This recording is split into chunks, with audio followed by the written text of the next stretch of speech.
Sinosauropteryx is a dinosaur discovered in western Liaoning, China, around 1995.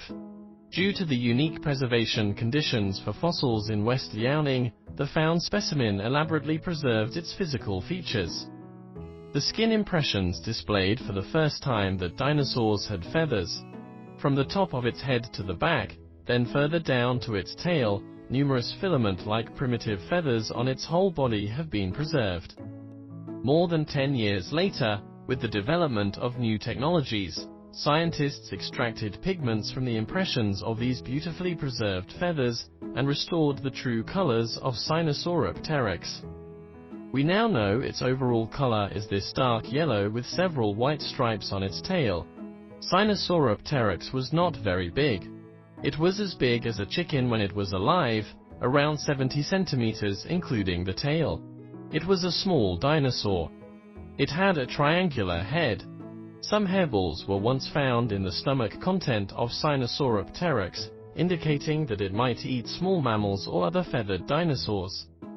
Resembling modern-day cats, indigestible hair will turn into hairballs and then be vomited up after their eating.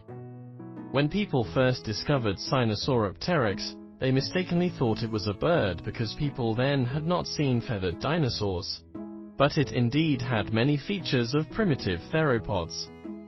For example, it had short forelimbs with 3 very specialized tiny claws. Its forelimbs did not develop any features of birds. They did not become wings like other paravian dinosaurs.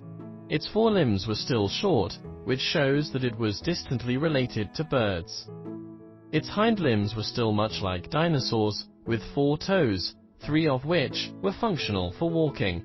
Its tail was very soft and long, different from many later dinosaurs closely related to birds.